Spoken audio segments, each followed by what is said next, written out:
Hey guys, what we're gonna do is we're gonna walk through this whole app from installation to exporting titles, and then afterwards I'm gonna show you guys a few tips to spice up your titles as well. I just wanna say thank you all so much for the support for this app. This has been beyond my wildest dreams. I am coming with a lot more updates in the future, so stay tuned. Okay, so let's start with installing FinalCap Ultimate. I'm gonna be installing from TestFlight, but if you install from the App Store, it's gonna be the same thing, so let's hit install. Okay, awesome, so now that it's ready, let's open, and so when you first open it, you should see a window like this. And if you go over here to Final Cut Pro, boom, there should be an icon in the top left corner now. So we can open this extension and here's FinalCap Ultimate. So for this video, I'm gonna be using this project where I reviewed the new Mission Impossible movie, which I love, by the way, fun fact. But so what we're gonna do first is the frame rate section. What is very crucial here is that you select the frame rate of the project you plan to use your subtitles in. So let's say I'm using this project, right?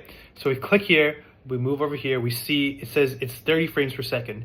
So once we open here, we can see it's selected 30 frames, but we can select any other FPS here. But let's say you're like, oh, I don't really care, let me just select something else. What happens then is that when you actually paste your subtitles into your video, it's not going to be aligned with the audio. And so next we come to the subtitle splitting method. So we have two options here. We can do by natural speech segments or by custom word-based splitting. Fun fact, for the natural speech segment stuff, usually what happens is like an AI does all that. So it kind of just like guesses, and low-key it's like kind of trash. So what I did here is I actually transcribed on a word-based level, and then I went in, I did a lot of fine-tuning. I got a much better natural speech segments results, and I hope you guys find that much more useful. You can choose by natural speech segments, or you can choose by custom word-based splitting. So in this box right here, you can select how many subtitles you want per title. If you want 2 per subtitle, you just put 2 here, and then every single subtitle will do 2. Okay, that's if you deselect this. But if you do select this,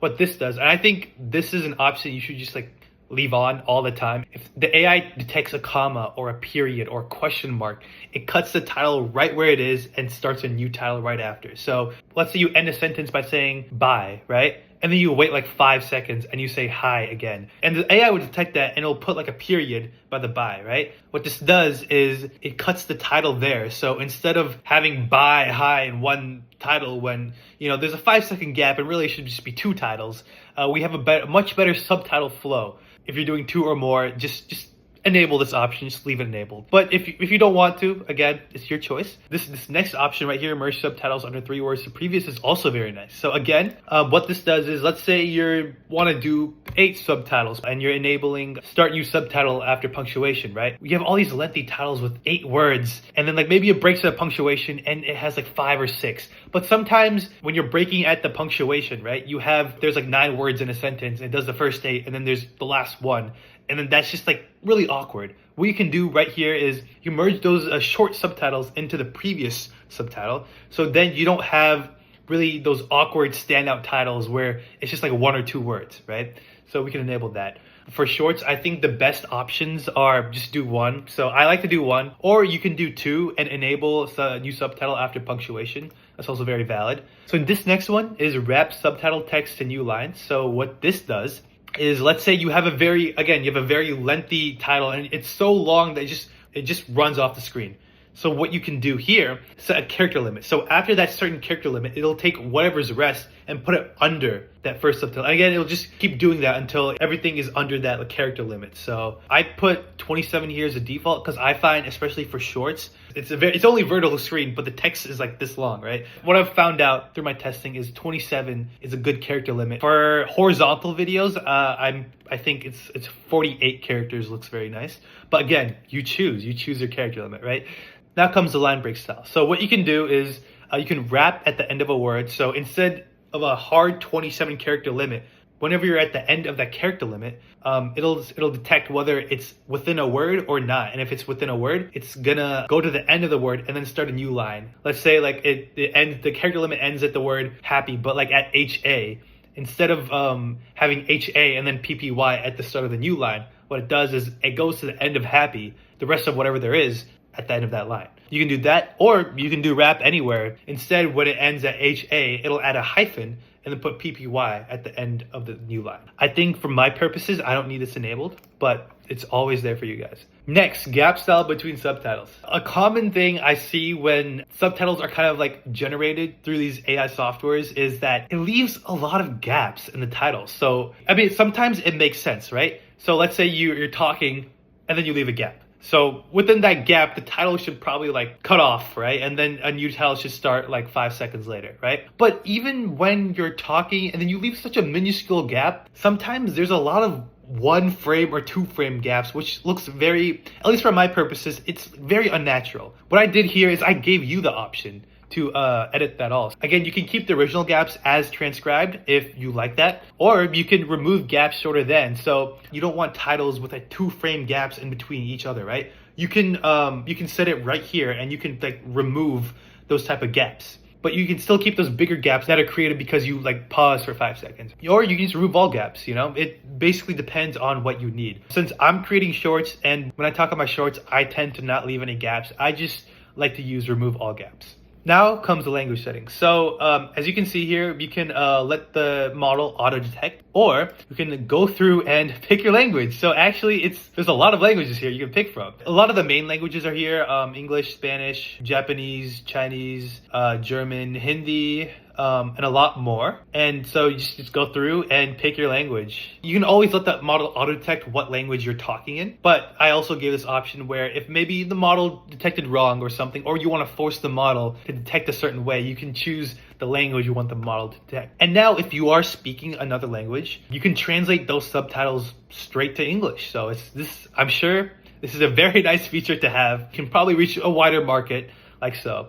And I think in future iterations, I will definitely add the feature where you can just translate from any language to any language. That is definitely coming up very soon, so stay tuned. And finally, we have content filtering here. So if you are a person who curses a lot in your videos, I'm sure this tool will come in very handy, so you don't have to go through, edit those titles. Actually, in this video, in this short, I do say a bad word, so let's select this content filtering feature so I don't get demonetized by YouTube. You can click on your audio here, and then let's see here. This is my audio, and then we can open and run transcription. The first time you ever open this, what it does, it takes some time to actually load the model. I think it depends on what computer you have. For me, it takes around 40 seconds, and then it's like a one-time thing. And then after that, it loads the model pretty quickly, like in 2 seconds, 3 seconds. If you have maybe a slower computer, it might take you around a minute or two, but it is loading the model. And now it's transcribing,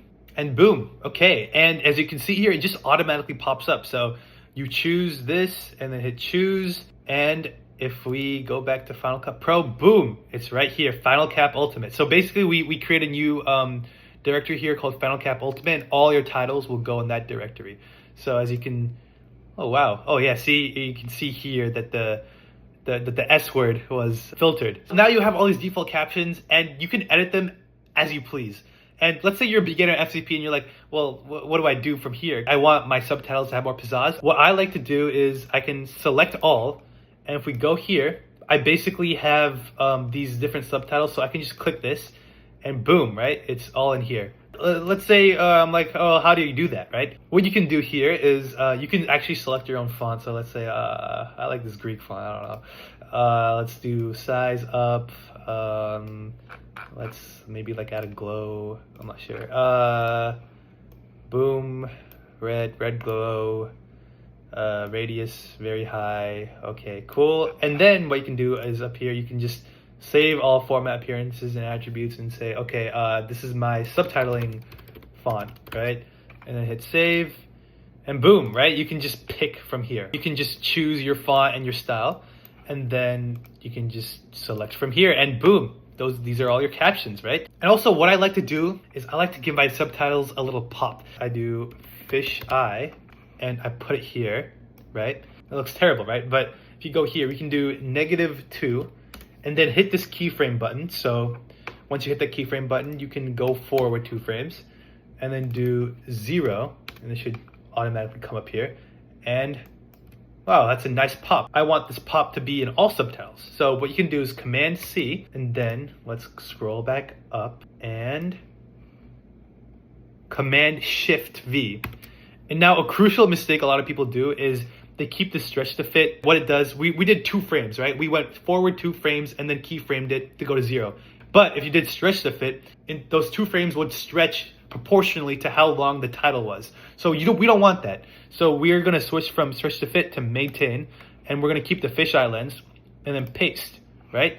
And then, boom, right? Cool, awesome. Let's say I want these titles to go down more, right? Again, we can just highlight, or again, we can do the same Command C, Command Shift V trick, but I can just do this as well.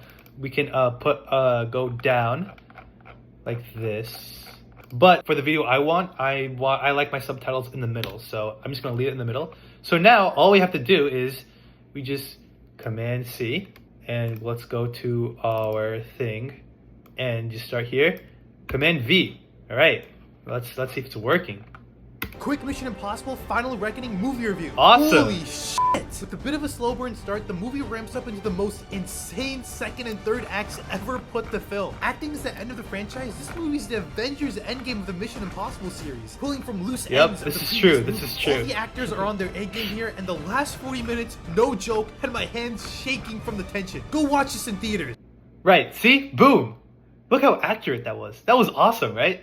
So I hope this tool really helps you guys as it helps me, because this is a game changer. Before this plugin I made, it would take me like an hour to edit a video, and then it took me like another 40 minutes to put the subtitles in. It's like, that's crazy. Why should we take 40 minutes to subtitle a video, right? That's stupid. I really hope this tool streamlines your workflow.